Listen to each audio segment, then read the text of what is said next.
guys, welcome back. We are doing video number 2 today. We're going to be going over every single white card and evaluating them on 1 to 5 for limited use. This is the average score that we think it will be for sealed and draft. Now I know cards are oftentimes better in one or the other. You know, one is more synergistic, one has a higher power level, but we try to come up with a nice little average. So highly synergistic cards tend to have a slightly lower rating because, again, not every single deck gets there. And we will, at the end of the season, a few weeks into the new set, we will do a reevaluation video and talk about the cards that we were wrong about, but would also love to see your thoughts in the comments. So let us know what you think about what we were right or wrong about. All right, Ancestral Katana. This is our first white card, card number 1. This is an artifact equipment for 2 mana. Whenever a samurai or warrior you control attacks alone, you may pay 1. When you do, attach Ancestral Katana to it. Equip creature gets +2/+1. Equip 3. Also, Yanks is on the call. Sorry, Yanks, I keep doing that. No problem. So yeah, this is another artifact equipment theme. We've talked about this a little bit in the introduction video. We see a fair amount of this. It's weird that we're seeing equipments that are not also creatures, right? I feel like we kind of split the difference here. Yeah, try to remember that some of your equipment are just equipment and some are reconfigured creatures. Could get interesting in this set. Yeah, I mean, I really do value the reconfigure idea. I think it removes a lot of the punish for running an excess amount of equipments, but now we can have some creatures that kind of tron up and do a bunch of cool things and split some reforged and some, or what is it called? Reconfigure with some regular enchantments and not, or artifacts, and not be super punished. So that's pretty interesting. Yeah, it's a card that's going to work well in multiple themes. Clearly the Boros Samurai Warrior theme, attacking alone, that being able to only pay 1 there helps mitigate the expensive equip cost. Some of the other artifact themes like Orzhov and I guess really just Orzhov and Boros. Yeah, there's also like a little bit of a sub theme for having, you know, some equipments. We saw it in Orzhov, but I think you'll also have some just plain white cards, so it could slot into the Selesnya decks as well. So overall, I think this is going to be a playable card. I'm a little hesitant to run enchantments, enchant equipments, god dang, I'm so tired, that have 3 equip power, but I think that with the amount of synergies we're seeing for artifacts that this is going to be playable. Yeah, I think this could be playable. I'm worried about it getting crowded out, just because it sounds like we're going to have a lot. Again, this is the first card we're doing, but from skimming the set, it looks like there could be a lot of artifacts, enchantments. You can't have too many, you know, non-creature spells in your deck. Yes, this is me saying that. And this isn't overly powerful, but it's, you know, a reasonable card. Yep, I'm going to give it like a 2/5. I think it synergizes enough to be viable.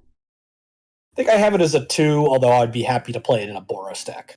All right, let's go ahead and move on. We have our first of the Mythic Dragons. These are one of the most exciting card cycles in Kamigawa Neon Dynasty.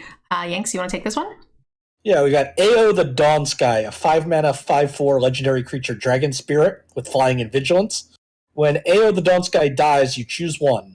Either look at the top 7 cards of your library, put any number of non-land permanent cards with total mana value 4 or less from among them onto the battlefield, put the rest on the bottom in a random order, or put 2 +1/+1 counters on each permanent you control that's a creature or vehicle. Wow. So this does a lot, right? It's a pretty hefty sized creature with some good key terms for only 5 mana. It's, you know, evasive, does everything. Like, I'm playing this if you get rid of all of the text after flying and vigilance. I personally think that the second ability is going to be much stronger than the first. Thoughts? I agree. It's going to depend, of course, on the specific context of your deck, but I do think, in general, that second ability will be better. This continues the tradition of, you know, the Kamigawa dragons having a when X dies ability, which is, you know, nice and on theme. Certainly. I like that, you know, it's doing something on its death regardless. So we can kind of count this as a lasting effect on the board after it dies. That is kind of a game-winning type of card, right? Yeah, the one thing we do not have a great handle on yet is how many exile effects are there in this format. Yep, another thing is are there 4 damage removal burn spells? Yep. Yeah. If there's like one and like one in red and then only black, then that's great. But sometimes we see an uncommon that deals 4 and a common that deals 5. That's going to make the dragons a little harder to stick. But again, I think the fact that you get to put 2+1/+1 counters on stuff is going to be pretty nutty. And I'm kind of inclined to just give this a 5. Yeah, I'm with you on that. It wins the game by itself if it sticks on the battlefield, and might be winning the game if it dies. Yeah. It's definitely a 5 at its ceiling, and if you top deck it and they kill it and it does nothing, it feels pretty bad, but we're still going to go ahead and give that a 5. All right, banishing / 2-mana sorcery, destroy up to 1 target artifact, enchantment, or tapped creature. Then, if you control an artifact and an enchantment, create a 2/2 samurai token with vigilance. Holy smokes, this is an interesting card, and it's super flexible. I think this card is really strong. Yeah. Double white casting cost is a little annoying, but you're probably not looking to cast this on turn 2 anyway. So just, your base removal spell right of destroying a tapped creature, we play that card anyway. Yes. We're not thrilled with it, but we play it. It's usually instant speed. It usually, it oftentimes will cost a little. It'll be 1 in a colorless kind of thing. Sure. But the flexibility of enchantment or artifact and possibly getting to make a creature, holy smokes. Yeah, we discussed in the mechanics introduction video, enchantment removal spells are going to be main deckable, and this also kills a creature. And so it also just kills a creature. Yeah, there's like 0 downside. Right. I would run this without the artifact and enchantment side, and getting that is so good. And artifact, getting to kill artifacts and enchantments are often also both going to be creatures, so you can also just kill creatures that are not tapped as well. Yeah, all 3 of those things might read target creature, and unlike in previous sets, destroying a saga doesn't necessarily feel bad. Yeah. Because you're killing the creature that comes on its back. Yep. And then you're getting possibly a 2/2 white samurai with vigilance. It's not just a vanilla bear. This is going to be a keyword creature for all, the low price of 2 mana. I feel like if you don't have consistent enchantment and artifacts, this is a 3.5. If you do, it's going to be premium removal. I really like this card a lot. I do too. I want to give it a 4, personally. Yeah, I have it at a 3.5, but the idea of getting that 2/2 makes it a 4 if you can feasibly do that. If you end up running this in, let's say, or what were our color pairings? White, black. White, black is the ideal one for this, I think. Yeah, so white, blue, actually had sort of the vehicle theme, so that's fine. Selesnya had a ton of enchantments, but I don't think there's going to be a ton of artifacts. So Selesnya is probably where this is worst, right? Yeah, I think this is best in Orzhov, probably next in Boros, because the Samurai is relevant in Boros. If you can get it, and Boros will probably have plenty of equipment, so it's whether or not you have some enchantment creatures. Okay, so 3/5, 4 if you've got the ability to trigger the creature mechanic. All right, we're going to see our first saga, Befriending the Moths. Very beautiful art. For the first 2 chapters of this saga, it says target creature you control gets +1/+1 and gains flying until end of turn. So over 2 turns, you're going to get to just kind of dome them for 4, right? At minimum.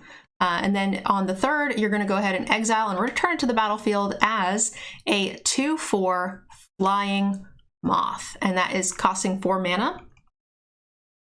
Okay, the creature seems, for 4 mana, a 2/4 flyer with no other keywords. A little lowish, but fine. Yeah, I think this is... it's okay. Sometimes it's going to be better than that 2/4 flyer. Sometimes it's going to be worse because it's on a 2-turn delay. Sometimes 2 Mighty Leaps is just, 2 Mighty Leap minuses are just going to kill them. Oh, absolutely, yeah. So it's really good on a stalled board and really bad on an empty board. Yeah, that's certainly true. This still feels very playable. I don't think that this gets cut very often in, let's say, Selesnya. I think this is kind of premium. Premium filler, right? This is, a common I'm happy to play. Yeah, I think my initial instinct is this is a 2/5, although the 4-drop slot, not necessarily in recent sets, but often historically can get really crowded. That's true. Yeah. This will have to be sort of compared to other 4 drops as well. I do like that idea. 2/5 3. We'll see how it plays out. Probably better in Selesnya. Oh, the other thing too is the enchantment side of it, right? If you're getting to trigger your enchantment mechanics, it only is an enchantment for 2 turns, but that could be relevant. That's an enchantment the entire time. The back is an enchantment creature. Oh, I'm going to give it a 3 then. I like that. Yeah, I'm going to bump it. 3. All right. We did talk about this a little bit in the introduction video. Blade Blizzard Kitsune. This is a 3-mana 2/2 with ninjutsu, and it has double strike. You know, a 3-mana 2/2 double striker is fine. Especially in a set with a bunch of equipment. Certainly. And then getting to ninjutsu it in if you need to do something tricky seems great. If you want to like attack with your 2/2 into their 2/2 and see if they trade you, get free cards as well.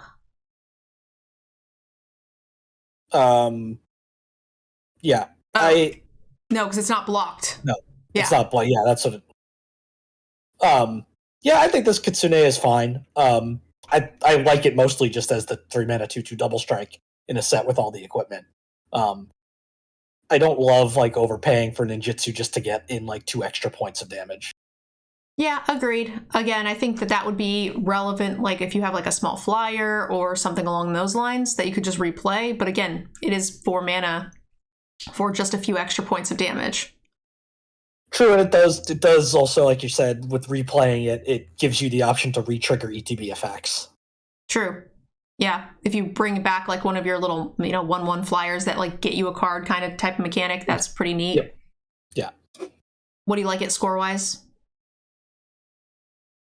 I think I like this as a 2/5. I could definitely see it being a 3 in the right deck. My biggest concern is that the ninjutsu, this is going to be like probably the 1 or 2 of ninjas in white. Ninjas is not the main, this is not the main color for ninjas, so it's going to be mildly supported. It is in the Boros Samurai format, which, the Samurais are oftentimes not going to support this either, but the equipments will. So again, it's likely just going to be a 3-mana 2/2. Yeah, I do like this sort of double striker in the fact not just is there a lot of equipment, but because of reconfigure, you're not necessarily punished for putting a bunch of it in your deck. All right, let's go ahead and move on. We got Born to Drive, this 3-mana aura spell. Enchant artifact or creature as long as an enchanted permanent is a creature. It gets +1/+1 for each creature and or vehicle you control. Interesting. And you can channel it. Pay 3 mana, discard the card, create 2 1/1 colorless pilot creature tokens with this creature crews as though they had power 2 or greater. So, this again takes away some of those negative downsides to running aura spells. If you don't have a creature, they feel real bad. If your opponent is running a lot of cheap, easy removal, this feels real bad. But it doesn't when you can go ahead and make some cool things, especially when they get a nice crew bonus. And we did see Azorius having a pretty reasonable crew/vehicle sub-theme, right? Yeah, this is a card that seems tailor-made for that Azorius deck. You can make 2 1/1s that crew for vehicle, that crew 3 on their own. And the fact that you can enchant an artifact with this means you can put it on a vehicle, and then when it becomes a creature, it gets the bonus. Real quick, give me 1 sec. I do want to answer a question in the chat. So I'll edit this out at 14:30. Do you think buying the arena pre-order stuff? So I actually, if you check back onto the YouTube channel about 3 days ago, I did an economy video where we broke down every single item in the pre-order bundles. I broke down the playable product and the cosmetic product and gave you the overall price for both and talked about how they overlapped. So if you guys would like to check that out, it's there, and I will be doing I also did the Mastery Pass video yesterday too. So we broke down every single item in the Mastery Pass as well and gave you guys the economy side of things. So if you're looking to buy them, make sure you guys check those out. All right, so what are we rating this card, Yanks? What are you thinking? It's, while you dodge some of the downsides of auras, it still has that downside, and it doesn't leave a permanent presence by itself or replace itself. But it's got decent upside. I've got it like a 2/5. I think I have it a little higher, only because I feel like the actual aura side of this is really powerful in a creature Boros deck, like with your Samurais. And then the downside is minimal because you can make the 2 1/1s. So I kind of like this at a 3. Yeah, I guess I would argue the downside is minimized if you channel it, but you still have the same aura downside if you cast it. I'm getting 2 for 1. But oftentimes, this gives you the flexibility to not cast it if your opponent is running something that you are worried about, right? Like if they're playing Selesnya and you don't think they're going to have a ton of removal, then it's safe. Versus if you're playing against Rakdos, then you're like, oh, okay, maybe I'll just make 2 1/1s. So it kind of gives you that escape route. Yeah, that definitely helps. No argument there. All right, Brilliant Restoration. Based on this mana cost, this better be a hell of a sentence. Holy smokes. We have a sorcery that costs 7 mana, 3 white, white, white, white. Return all artifacts and enchantment cards from your graveyard to the battlefield. This sounds like an achievement I'm going to need to get. Yeah. This seems like this belongs in Constructed with some way to dump a whole pile of stuff into the graveyard. Yeah, it kind of feels like that Golgari card that let you get back your graveyard that you hated and I really liked. Yeah, that card was still terrible. I won so many games with it. Shut up. It's so good. Late game, even if you just get like 4 things back, right? Late game, if you're in that Orzhov or the Azorius deck that has a ton of vehicles or the enchantment bonuses, you're going to be getting some great value with this. I think this is actually a pretty good card in Sealed. Because you're more like you just have these long, kind of slow, drag out games, and this turns around a losing board position late, or just breaks a stall. And think of how much Selesnya wants you to have enchantments and artifacts, and how many creatures are in fact enchantments. It's going to bring back bodies. It's going to bring back equipments. It's going to bring back vehicles. It's going to bring so much back. If this was 4 colorless and 3 white, I'd be happier. But I'm still going to play this. That said, it's still not great. I'm giving it a 2. Fair enough. All right. Cloud Steel Kieran, I believe. Kieran. I was like, this is a 3 mana, 3/2 artifact creature, which comes back if you cast the last spell. It has flying. Equipped creature has flying, and you can't lose the game, and your opponent can't win the game, and it has reconfigure. What in the Jiminy Christmas? They gave us a like weird platinum angel, but only while it's an equipment. Yeah, and That's it's also a 3 mana 3/2 flyer on its own. Yeah. Holy Jiminy Christmas! That's an interesting card. I mean, just on its face, I'm playing it. The 3 mana 3/2 flyer with flexibility. 3 mana 3/2 flyer is good. Like we're happy. Yeah. Okay.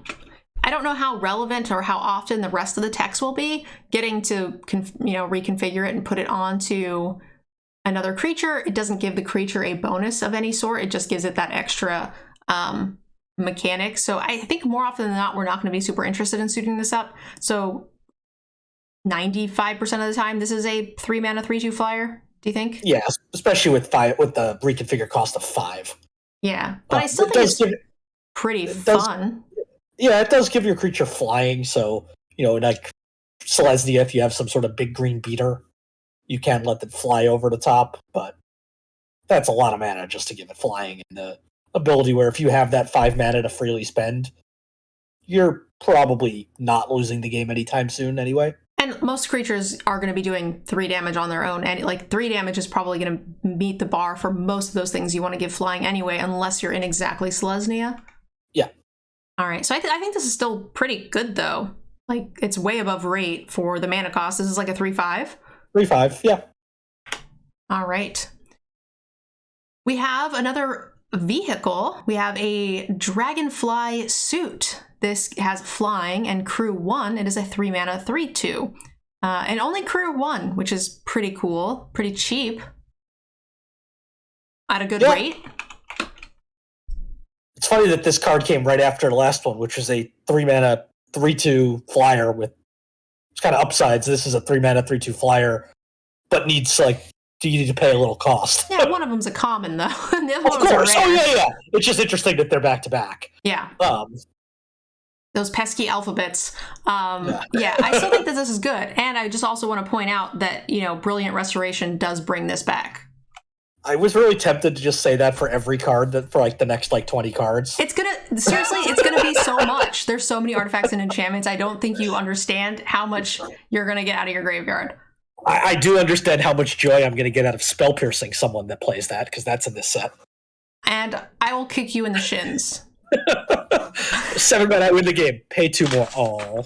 I'm gonna cast it and someone's gonna cry and it will bring me joy. Okay, so this is a 2/5 because there is a lot of synergy. There are a lot of cards that make 2/1/1s like we already saw. So it's gonna be pretty easy to crew. 3 damage in the air is pretty beasty, and it comes out of the graveyard. Okay. Yeah, this card's pretty good. All right, let's have you take the next one. Is that just because you don't want to pronounce Iganjo? Yes.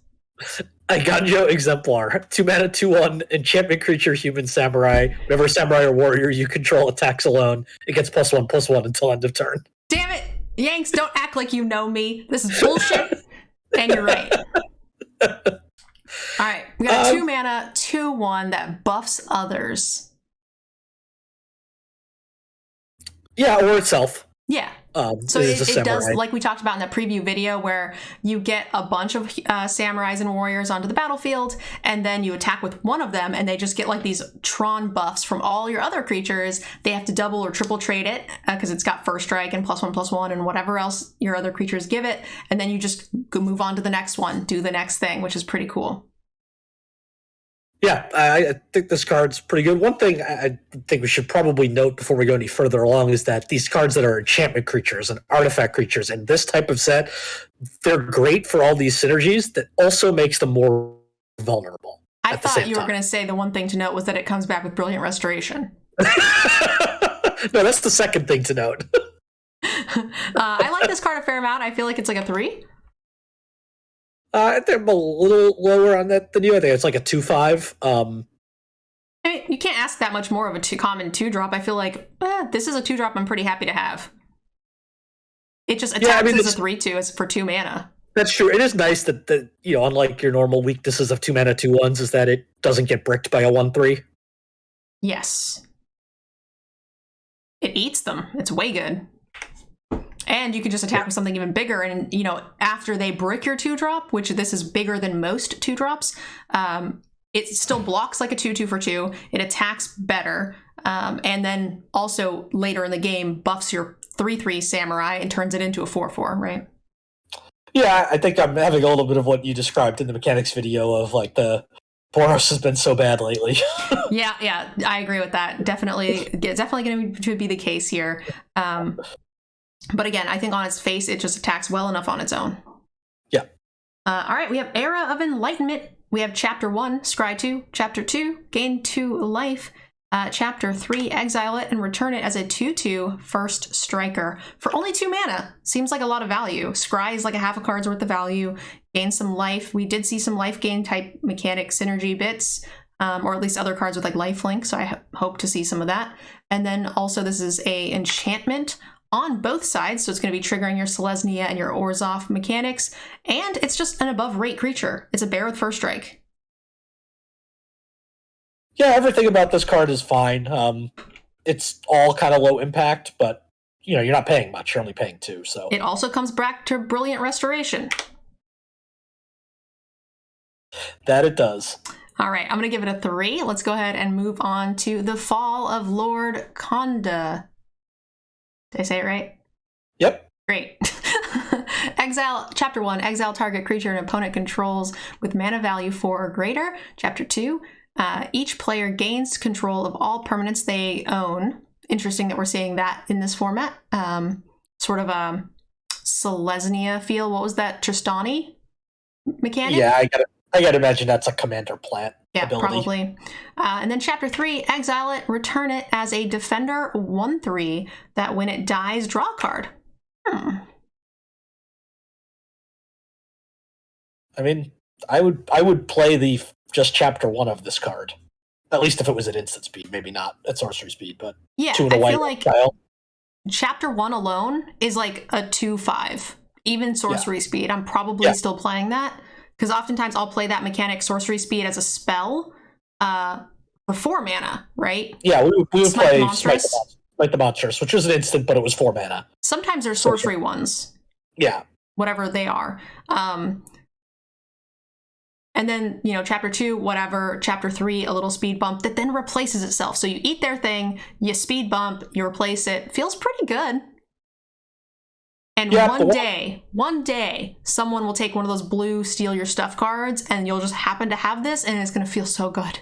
That is true. One thing that's a little disappointing on the fact that it has Defender on the back is one kind of cool thing you can do in this set with these enchantment saga creatures is ninjutsu them back to replay the saga and get all the effects again. But since this can't attack, you can't do that. I didn't even really think about that, but it's cute, and I assume they added that only because, not because they don't want you to attack with a 1/3, but because they don't want you to ninjutsu the exile a creature effect, because that seems a little too powerful. Yeah, I think that's probably right. All right, so what do we like this card at? I like this as a 3. Yeah, a 3. If you got the enchantment synergies and you have bonuses for playing this, ways to get it back out of your graveyard, brilliant restoration. Cards that do that? Then this is going to be a little bit better, but I like it at a 3 as well. All right, Farewell, 6 mana spell, sorcery speed. It better be good. Choose one or more. You can choose them all. Exile all artifacts, all creatures, all enchantments, and all graveyards. And none of them can come back with brilliant restoration then. Fuck off.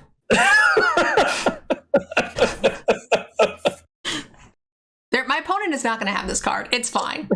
Or they're not going to do it because they won't know I have it.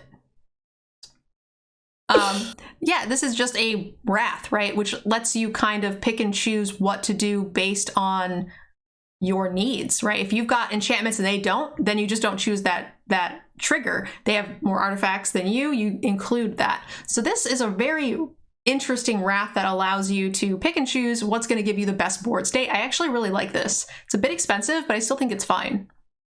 Yeah, and the fact that you get to choose is especially intriguing in a set with enchantment creatures and artifact creatures. So if you don't have those and you just have regular creatures, but you want to Wrath their board, you might still be able to, if they have artifact creatures or enchantments. Or other way around, yeah. If you are in white, the Selesnya side of things and the Orzhov side of things really benefits from having a ton of enchantments and artifacts. So it could be just very, very likely that you Wrath everything except for those, and you get to keep everything, which is really cool. Yeah, I mean, 6 mana is kind of what we pay nowadays for board Rats, especially any sort of flexible ones like this. Certainly, yeah. That said, I mean, it is a little on the pricey side, so I think it's like a 3-5. Yeah, I think I have it as a 4, but I think consistently I've been a little higher on board Rats than you have, so yeah, that sounds about right. I try to take the average because board Rats are so often dead, and then sometimes they win you the game, so like I always kind of middle them. Yeah, I think I lean higher on them because when they're dead, that's a good thing because you have a board presence. Or sometimes they're just not enough. Oh, they could definitely not be enough. Yeah, I do agree with that.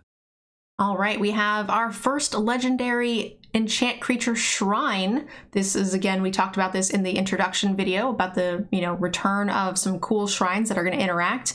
These are also creatures, which is something we don't tend to see. It has vigilance, and it says at the beginning of your end step, you may pay 1. If you do, create a 1/1 colorless spirit creature token for each shrine you control. They are legendary, so you can't stack them in the same colors, unfortunately, but you can always get like 2 shrines of each. But I also think that this is a 4 mana 1/3 with vigilance that makes a 1/1 every turn. Seems good.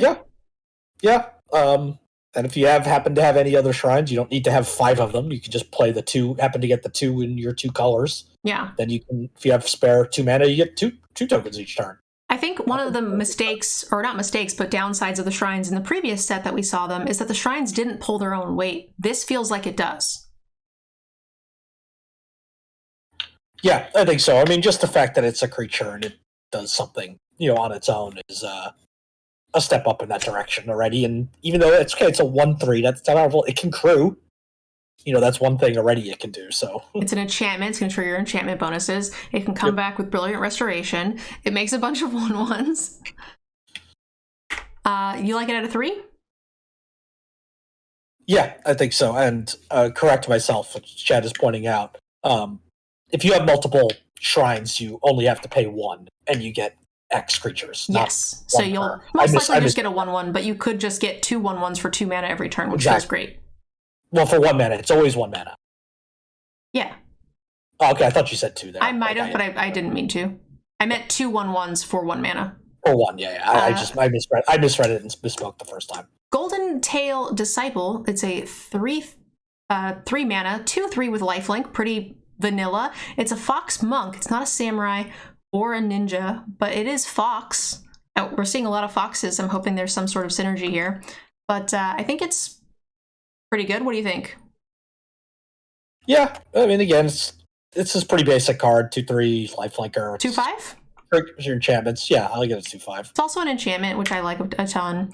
All right. Hot Shot Mechanic, 1 mana, 2/3. Hot Shot Mechanic crews vehicles as though it were 2 raider. Oh, shoot. This is a 1 mana, 2/1 that crews as though it's 4 power? Yep. Ooh, that's kind of spicy. If you have no crewing vehicles, I mean, it's just a 1-drop, but it's a pretty good rated 1-drop. I mean, any sort of aggressive deck is happy with Savannah Lions, so... It's also an artifact creature, so we're seeing a ton of enchantments and artifact creatures to fulfill those that sub-theme of having both of them that we saw in Orzhov and Azorius as well. So, yeah, this is great. It's like a 2 in most decks, but some decks it'll have a pretty nice ceiling. Yeah, I agree with that. And I'd just like to answer a chat question. Pilot is not a keyword, but what it seems to me that they're doing is they're using Pilot like they've used Spectre for a long time in Magic, whereas if you have a Spectre, you know, like if they deals combat damage, they're going to have to discard in some way. I think they're just kind of associating the ability with the creature type. And that is the creature type of gets bigger with vehicles, basically? Yeah, it crews higher, because like the 1/1 tokens that we made with Born to Drive were Pilot tokens. Yep. All right, Imperial Oath, guys. A 6 mana spell, create 3 2/2 white samurai creature tokens with vigilance and scry 3. Now, why is the samurai side of this so important? Because we saw how those samurais kind of tron together to make this crazy thing. So if you have 3 other samurais that each buff a samurai, you make 3 more, and you can attack individually with them 1 time, make your opponent make very awkward trades. This is cool. It is still pretty expensive, but it does play exactly into what this Boros Samurai deck wants to do. It gives you those relevant creature types that can attack in aggressively 1 at a time. Yeah, I'm getting more and more confused with what this Boros deck wants to do with cards like this, because you want to be going wide with things that have effects for your samurai, but just going wide with vanilla samurais seems like you're really slowing the deck down. Well, this is just 1 card, right? And it's giving you 3 bodies to then maximize your ability, because you don't want to throw the ones that have the abilities under the bus. So this lets you kind of protect those and make your opponent make the trades and removal on these, which I actually really like. Yeah, it just feels kind of counterintuitive that you're going wide quickly to go big at the same time. I don't know. I'm curious how it plays out. It's an interesting way to try to build a deck. Yeah, I mean, I think I see what it's doing. Like, you start out, each turn you're attacking with the thing from the previous turn, getting a buff from the new thing. And they should tron up kind of nicely. We've seen these sorts of mechanics before. And sometimes you even have what was it before? The attacks with 1 thing? Exalted? Is that it? Yeah. Yep. So oftentimes it's just more beneficial to just attack with the 1 thing. Because of that Exalted trigger, it's not worth the extra risk. And I think that this card really protects what the Boros deck is trying to do. Gives you those extra bodies with only 1 card, letting you protect the other 3 cards you've invested to get those 3 buffs. So I think it's neat. That said, it's still 6 mana, and it's like a 2/5, but... Yeah, I've got it about there, too. It's really expensive for kind of an aggressive deck, but... Yep. Scry 3 is certainly worth something. All right, Imperial Recruit Unit, a 3 mana vehicle. It's a 3/4 that whenever the recovery unit... Recovery, not recruit. Whenever it attacks, return target creature or vehicle card with mana 2 or less from your graveyard to your hand, crew 2. 3 mana 3/2 that crews for only 2 is solid. I think this is good. This is terrible. It takes the things out of your graveyard, so you can't get them back with Brilliant Restoration. Well, then they trade again, and then yeah.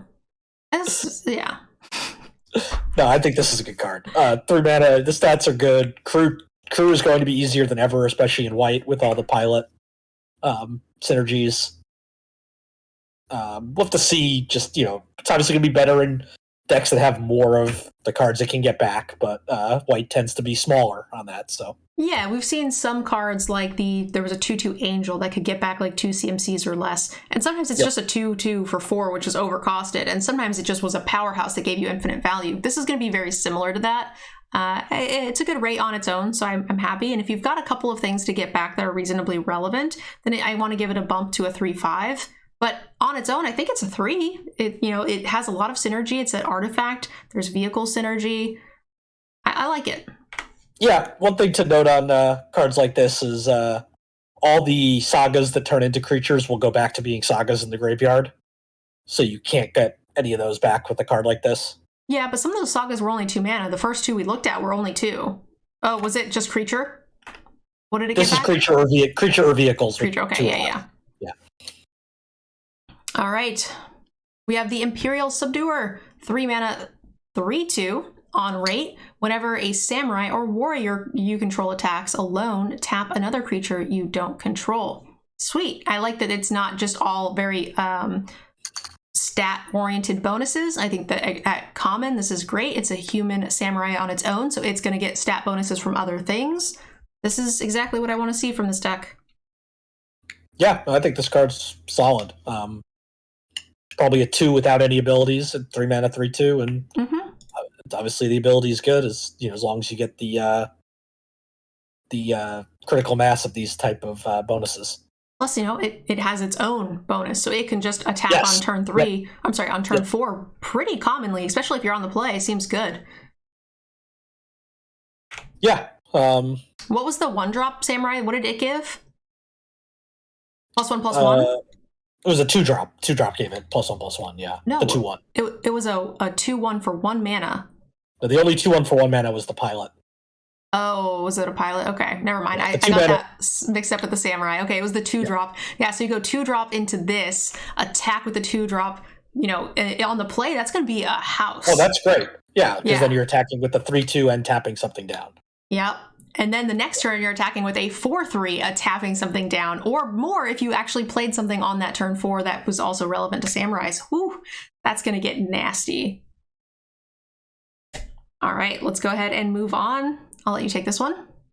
Intercessor's Arrest, 2 and a white aura, enchant permanent. Enchanted permanent can attack, block, or crew vehicles. Its activated abilities can't be activated unless they're mana abilities.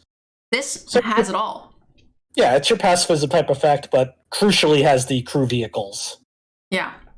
It is a much better pacifism and relevant. That's relevant when there's a lot of vehicles in the format. So this is like a 3/5. We always give white removal. This is premium for white, but white removal in general is not always premium, so it gets a little bit of a ding. But I like this 3/5. Yeah, we'll have to see just how much bounce and sacrifice there is in the set, but this is still doesn't matter. You're never not playing this card, so agreed. Yeah, the other thing too is that it could synergize with your own enchantment stuff. Yes. All right, we have Invoke Justice. For a large 4 mana white spell again. Sorcery, return target permanent card from your graveyard to the battlefield, then distribute 4 +1/+1 counters among any number of creatures you control or vehicles target player controls.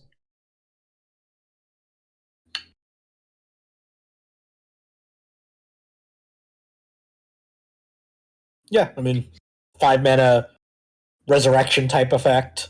You can get back a vehicle with it, and you're getting 4 counters, which can turn up to 4 things into modified cards if you care about that. Ooh, yeah, modified is cool here. Yeah, that's a really nice catch there. The other thing, it's not important for limited, but it's kind of cool for 2HG. I'm super excited to just put 4 counters on my neighbor's flying shit. Yeah, although that is interesting because all the counters would have to go to them. Yes. Like, you couldn't split it between yours and theirs, but Yeah, that is interesting for 2 HG. But normally you can't do that. The other thing is you might want to put one counter onto theirs and you kill their creature with the Sago, right?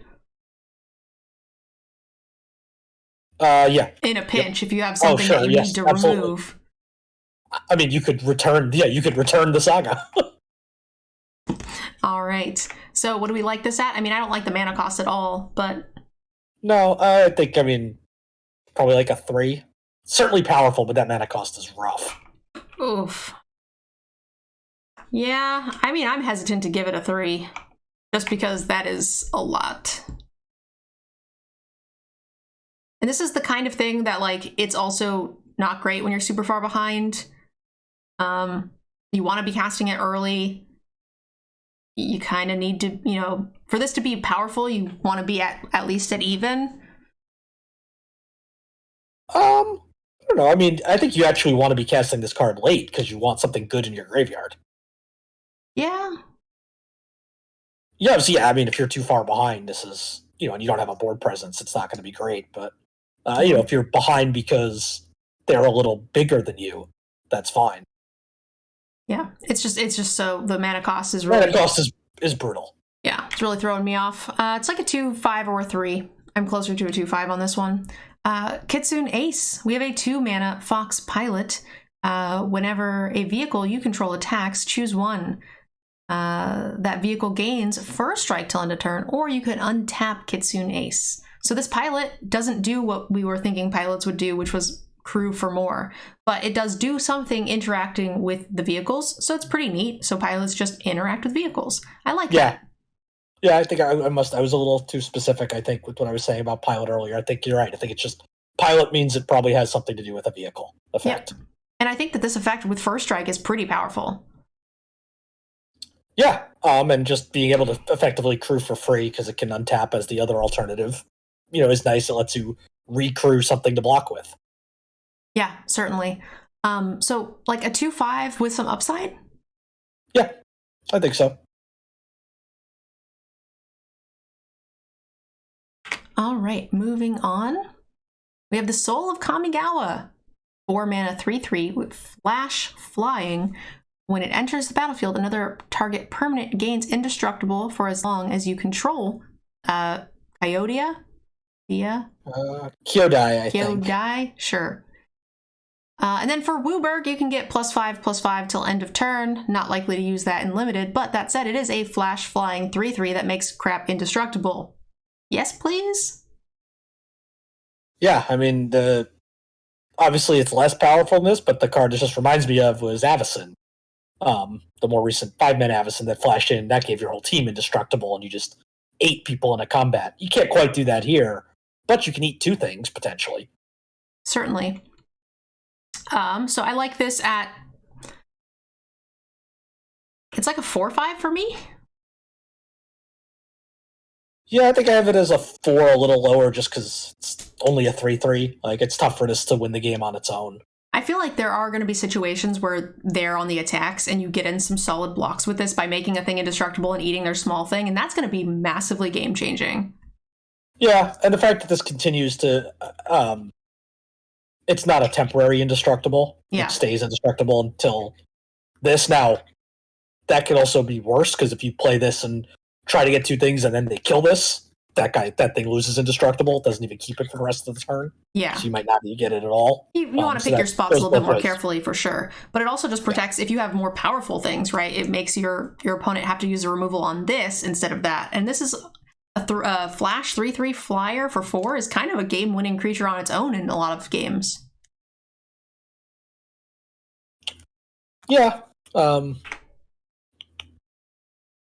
don't know. We'll have to see what the flying stuff looks like in this set. There have definitely been sets where 3 power flyers just rule the day, though. Yep. Light the Way, 1-mana instant speed, choose 1, put a +1/+1 counter on target creature or vehicle, untap it, pretty key, that untap is going to be spicy, or return target permanent you control to its owner's hand. Okay, so you can protect your stuff, you can untap and sneaky block, and you can also trigger whatever the mechanic is.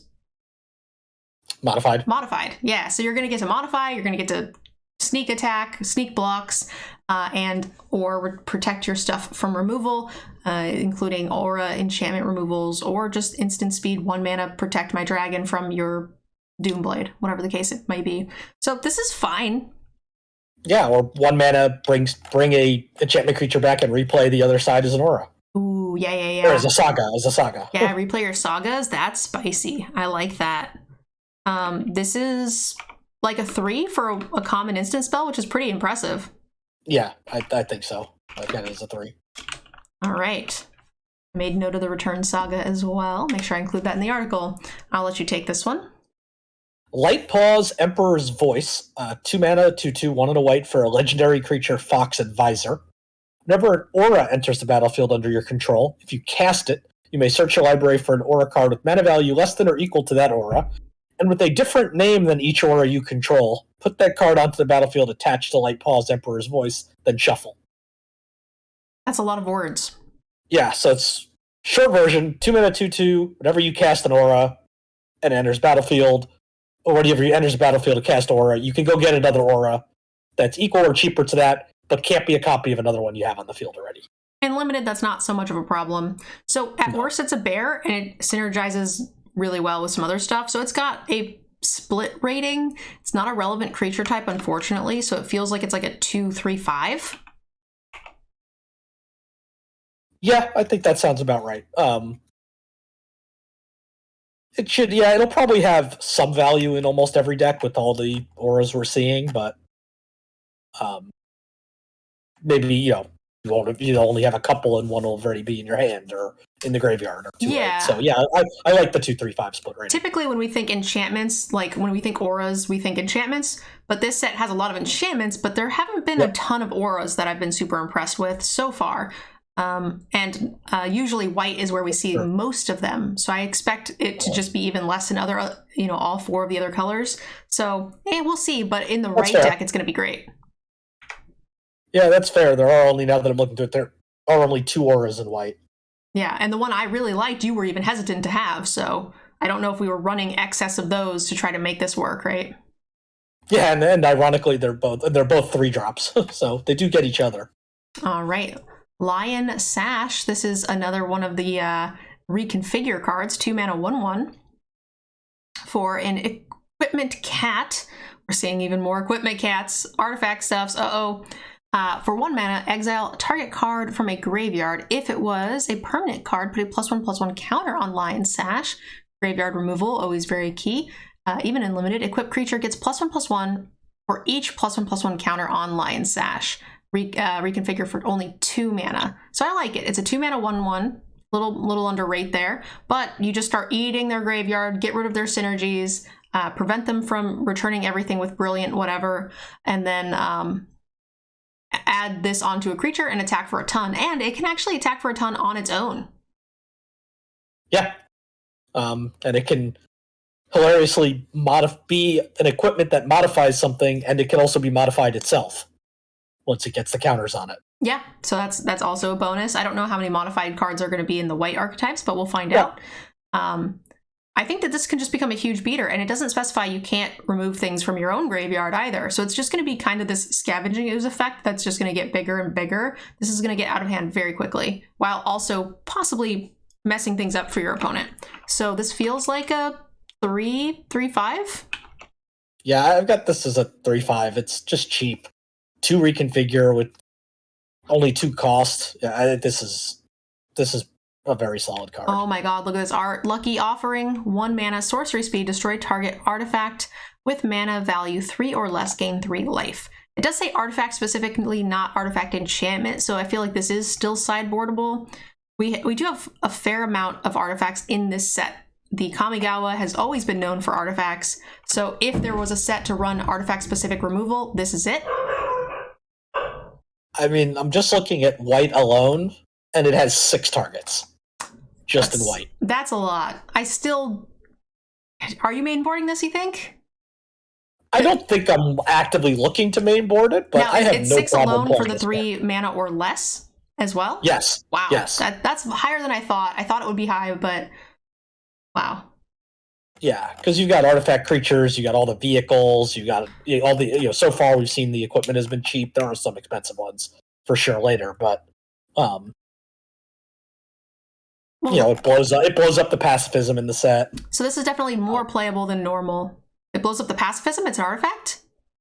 Oh, no, I'm sorry. No, it does not. I don't know why I said that. That makes no sense. We both say things that make no sense. It's fine. Yeah. We speak each other's language. It works out great.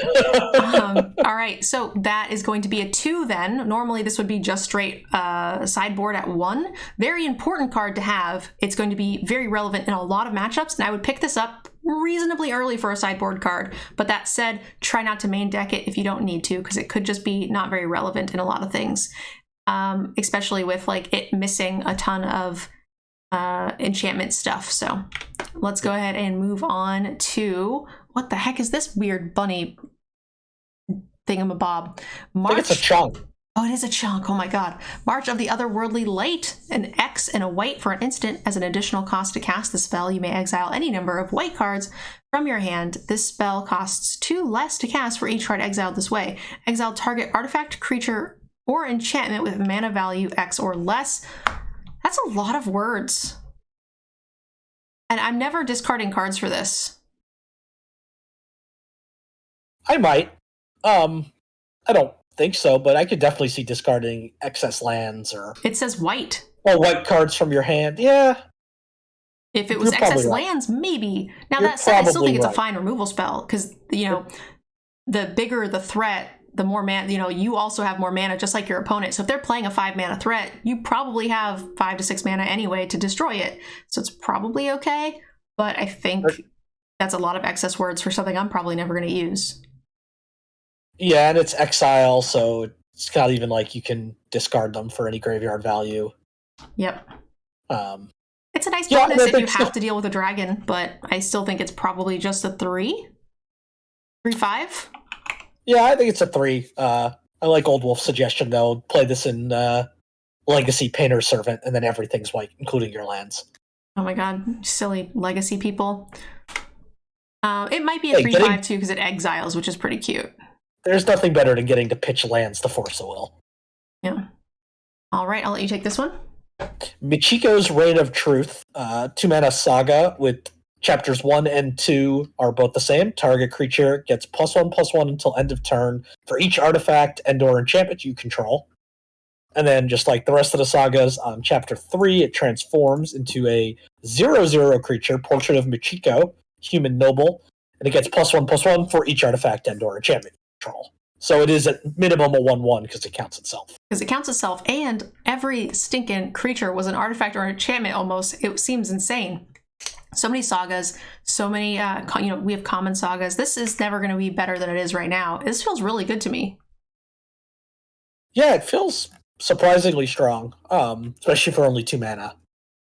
Yeah, I like this card.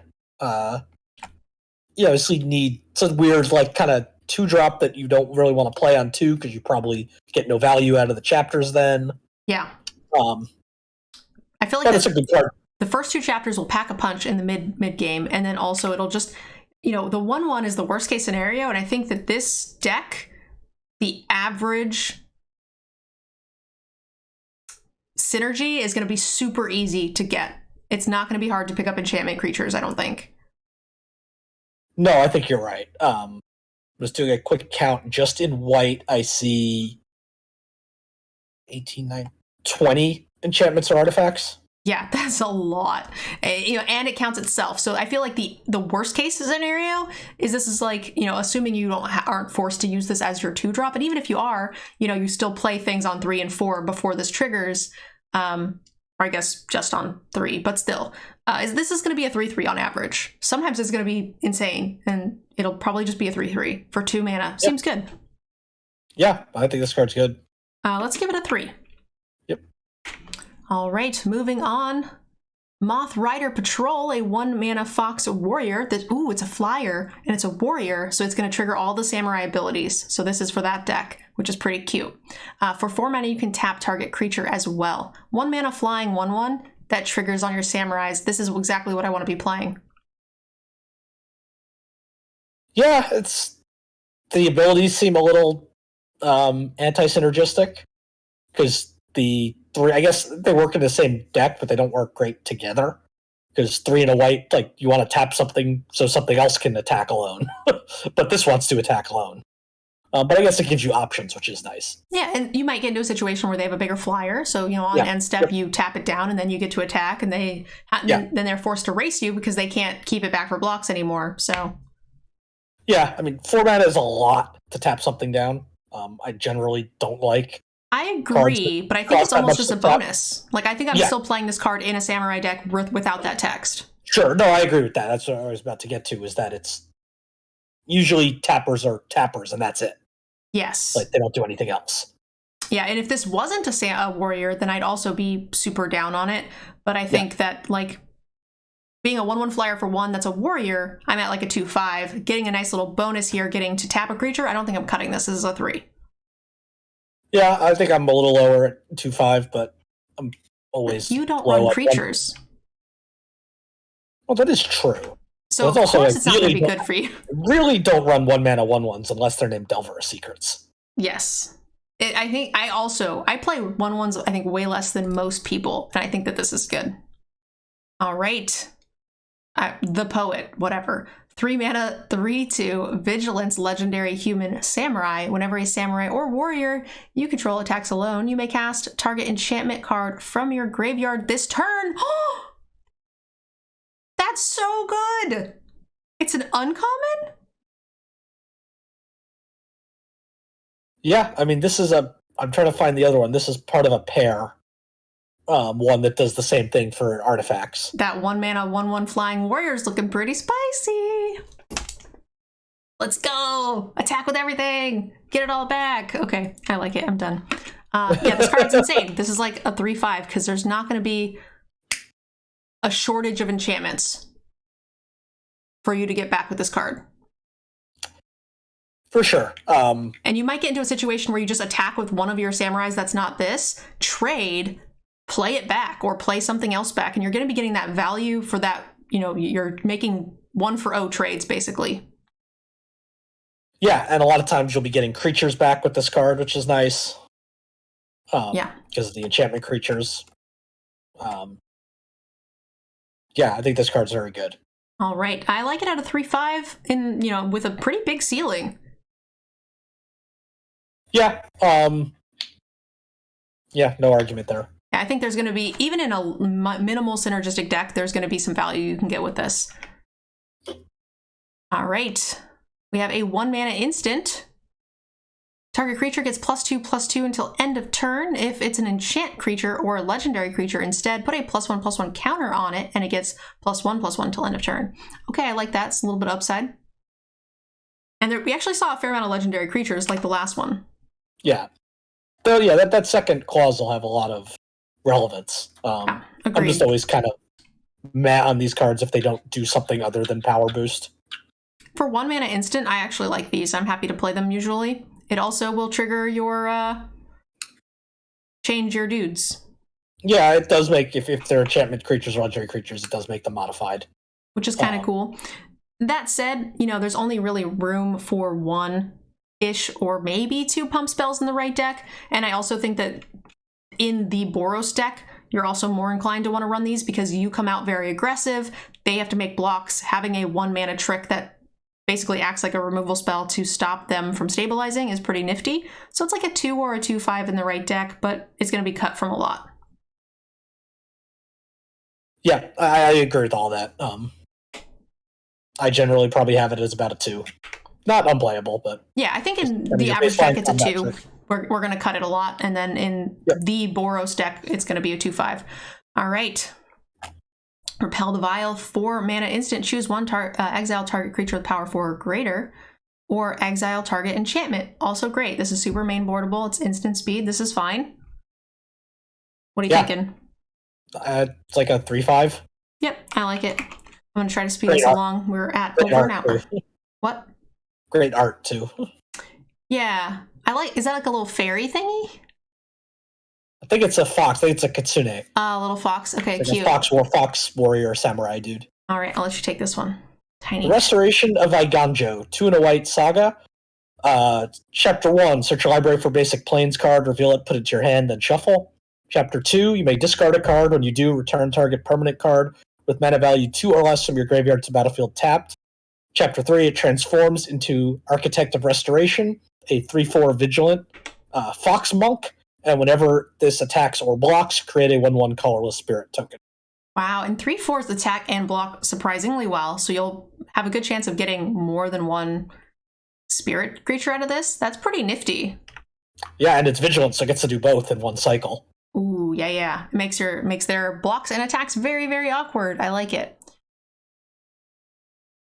Yeah, the front side, chapter 1, go get a land, fine, it kind of replaces itself. It gives you a card to discard if you want for chapter 2. Mm-hmm. So, yeah. It seems to be in white, seems to be a pretty large number of targets that hit that mana value 2 or less.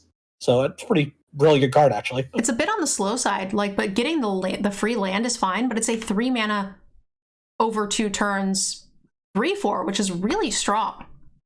It's way above rate, and it creates other creatures now. It's a rare, so it should be strong, but this is just a really well-rounded card. Yeah, I think we got this at like a 3/5. Yeah, I think it's a 3/5 with a little upside if you've got some stuff. I'm tempted to give it a 4. Cards that go get a land are really strong. Yeah, I don't think it does anything. It does a lot of things well, but it doesn't do anything overtly powerful. Yeah, I mean, like it's all like above rate, but not. I think the back is pretty powerful. I think that's a fair amount above rate. Well, it's definitely above rate, but it's still just a 3/4 that can. Like when we say above rate, we're saying like a 3/3 for 3 that does nothing. Because usually, 3 mana 3/2s are like vanilla rate. Yeah. So a 3/4 that also makes Durdles and has Vigilance is so many extra sentences there for you to string together. So I'm going to give it a little boost. I think it's closer to a 4. All right, we got Selfless Samurai, 2 mana 2/2. Whenever a samurai or warrior you control attacks alone, it gains lifelink until end of turn. Sacrifice this, another target creature gains Indestructible. That's cool. And it doesn't say another samurai gains Indestructible, so that's neat. Yeah, and just a 2/2 for 2 with a lot of upside. Yep, I like it. This is probably above average filler. Like, we're not cutting this. This is probably a 3. Yeah, I agree. I think, obviously your mileage may vary based on how many samurais you have. That's a good way of putting it. I like it. Seven Tail Mentor. We have a 2/3 for 4 mana. It is a Fox Samurai. When it enters the battlefield or dies, put a +1/+1 counter on target creature or vehicle you control. So it gets those nice ETB effects and an effect when it dies. It's a samurai. It's going to get your other samurai bonuses. So it's offering you a free target to throw this under a bus.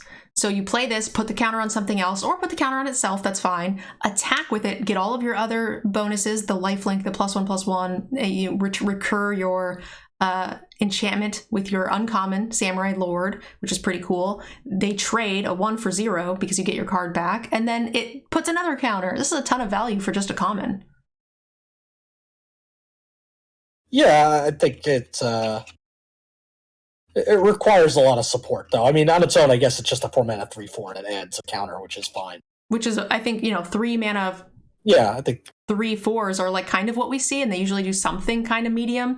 But the fact that it's the samurai and kind of fits into the samurai ability, so this doesn't have a specific when a samurai attacks alone, which makes this the premium target to actually be attacking with, and then gives you that like after effect as well, which is pretty nifty. Yeah, it's funny. You're right by saying that it's a good way to attack, good one to attack. But when I hear that, I'm like, oh, so it's just not valuable. So it's bad. That's why I'm attacking with it. But it's not bad. It's 4/5 mana. It's 4 power 5 toughness worth of stats for 4 mana with a relevant creature type. Yeah, no, I don't disagree. It's just funny. It's like, oh, this is the one you can throw under the bus. Because it's got a death trigger. Come on, you can't say death triggers are nothing. No, I know. It's just more the way it sounds than it actually is. It's just a creature, so you hate it. All right, Sky Blessed Samurai, 7 mana 4/4 flyer. This spell costs 1 mana less for each enchantment you control, which, as we saw, is not going to be hard to do. So let's say, on average, even in a minimally synergistic deck, this is probably costing 2 less. Yeah, I mean, 5 mana 4/4. It's Sarah Angel. I mean, yes, I know Sarah Angel has Vigilance. but it also costs white. Yeah, and possibly has the potential to even cost less. Yeah. So it's got some upside there. And 7 mana also as a 1-of curve topper, even if you don't end up having anything, it's not the end of the world. I've definitely played a 6-ish mana flyer turtle dude before. So, and it's also an enchantment on its own, so it's going to trigger some other things. And I think this is fine. Yeah, I think this card's actually very strong. Yeah, is it a 3? Yeah, I'm almost tempted to put it higher. I think you do have to, in order for it to be higher, you have to have the enchantments. Yeah, I think it's probably a 3. Yeah, with some solid ceiling. Spirited Companion, 2 mana 1/1. When Spirited Companion enters the battlefield, draw a card. Anytime you have a dirtily body that draws a card, it's always pretty good. Yeah, and we saw like in Rivals of Ixalan the same effect in black, but it cost you a life. It's also an enchantment, so it's doing the enchantment thing. It's curving you out into that 4/4 flyer, which is beautiful. What are you thinking score-wise? It's like a 2/5. Yep, I have it at 2/5 as well. Boost for synergy as well if you have this enchantment bonuses. Sunblade Samurai, 5 mana 4/4 vigilance with channel. Pay 2, discard this card, search your library for a basic playing card, reveal it, put it into your hand, shuffle, gain 2 life. 5 mana 4/4s with vigilance, that's fine. The cycling ability I'm not super thrilled with, but if you're stuck on mana, it's nice to have. But I don't like that it doesn't get any basic. It's not a fixer, which we don't expect to see in white anyway, but anytime it's just plains, I feel bad. Yeah, I do like that. It's less risky to put the expensive card in your deck or to put multiple expensive cards in your deck if you have this, because you can always pitch this one to get a land to help cast the other ones. Yeah, sometimes. Some formats don't allow for that just because they're too fast. We'll have to see how this plays out to see if that is like a viable strategy. Oftentimes, I think some formats just get ran over too fast. Agreed. My impression from this is that this format is going to be very slow. I don't know, this Boros looks spicy. Yeah, but there's all sagas that are making you wait multiple turns for them to do anything. Even the samurais, you got to build up a critical mass. Yes, that has a god curve, but most Boros decks do. Yeah, I mean, even ninjutsu, even like the Dimir deck looks pretty quick.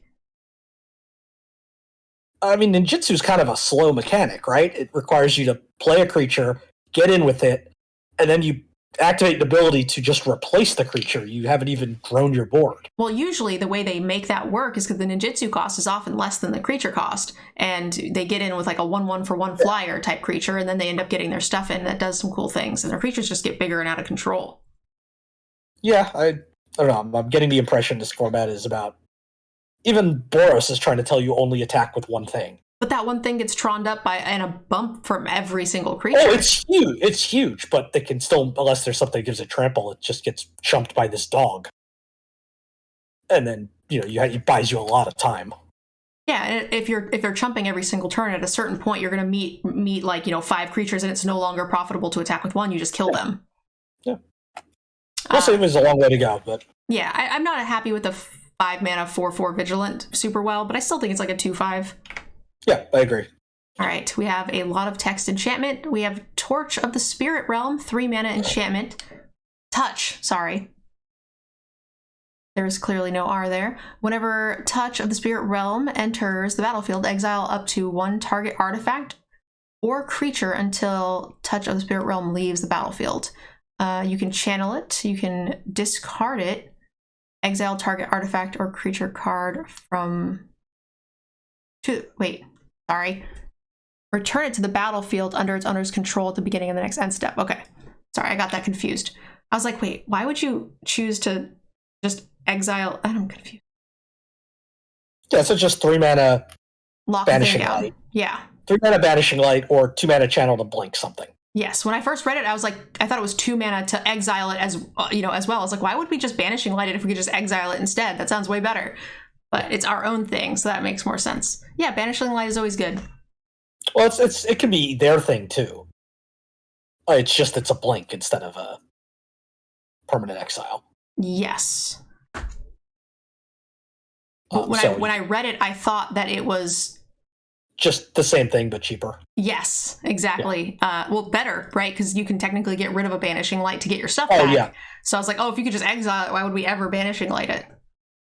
Yeah, I mean, you're going to be using the channel to get through a lethal attack, or to blink your own saga creatures to come back as sagas. Yes. Like I said, Things now like that I know what it does. Yeah, banishing lights are usually just 4s. Yep. And it's got really pretty art. Wander, we have a 2-mana instant. Deal 4 damage to our attacking or blocking creature. That's normal, 3/5. Yeah, I'm just wondering how many different names they can print this exact effect under. Agreed. But to be fair, it makes sense in this set to rename it because we have the theme of the Wanderer and stuff, which is pretty sweet. Yeah, and like one of the other ones was a Gideon card. Gideon's dead, so that wouldn't make any sense here. That's true. The Wandering Emperor, 4-mana planeswalker, first planeswalker of the set. It has Flash, first time we've really seen that. As long as the Wandering Empire entered the battlefield this turn, you may activate her loyalty abilities at any time you could cast an instant. Okay, so Flash, activate an ability. Put a +1/+1 counter on up to 1 target creature. It gains first strike till end of turn. Oh, okay. -2, create a samurai creature token with vigilance. -2, exile target tapped creature. You gain 2 life. What in the Jiminy Christmas? This seems great. Yeah, I like that all 3 abilities are good with the Flash ability. Yeah. Either you get a really good you get a better first striking blocker, you get a blocker out of nowhere, or you just get to exile an attacker. It protects itself in so many different ways. So a lot of times the first ability, you're like, oh, well, it doesn't protect itself in a way because, like, what if you don't have a blocker? It doesn't protect you if you don't have a blocker. But then the -2 just kills anything. And then you can then stabilize from there, which is really sweet. She comes in with sort of low loyalty, but her abilities are pretty cheap at +1, -1, and only -2 for an exile ability. That I like this card a ton. This is a 5. Yeah, and to some degree, the loyalty is a little misleading because if you flash this in and plus it as an effect, now it's at 4, and then on your turn it's at 5 all of a sudden already. Yeah, without your opponent actually getting to deal with it if you cast it after attacks. So, yeah, now they may be able to burn it down, but yeah, that's rare, right? But, you know, things that could kill planeswalkers, you know, doesn't always happen. So yeah. We've been seeing a lot of very medium planeswalkers in Limited lately, which I like, but I think this is one of the few 5s. Yeah, I think this is definitely a 5. I also love the just whole story of the Wanderer with having no planeswalker type. It's just legendary planeswalker, not like legendary planeswalker Jace. Oh, yeah, I see. All right, When We Were Young, I believe this is the last white card. It's an instant for 4 mana. Up to 2 target creatures each get +2/+2 until end of turn. If you control an artifact and an enchantment, this is that Orzhov type feel, those creatures also gain lifelink till end of turn. This is too expensive. Yeah, agreed. Good effect. Maybe if you're that really dedicated Orzhov deck and you have space, that can swing a race. But no, I mean, I'm going to have too many 4-mana spells to play this, I would imagine. Agreed. I would rather run the 1 mana +2/+2 or +1/+2, +1/+1, and +1/+1 over this. Oh, 100%. Yeah. So this is like a 1 and maybe a 1/5 if you are dedicated Orzhov. It's likely going to be cut. Agreed. All right, guys, that is the end of White. Thank you so much for watching. I will be posting one of these videos every single day, and if you're, you know, obviously coming in closer to the launch of the set, then they should all be up for you. So make sure you guys check them out. Leave us a comment down below. Let us know what you thought of White, what we were wrong or right about, and also we'll see you guys tomorrow for Blue. Thanks again, Yanks, for joining us, and we will see you guys tomorrow.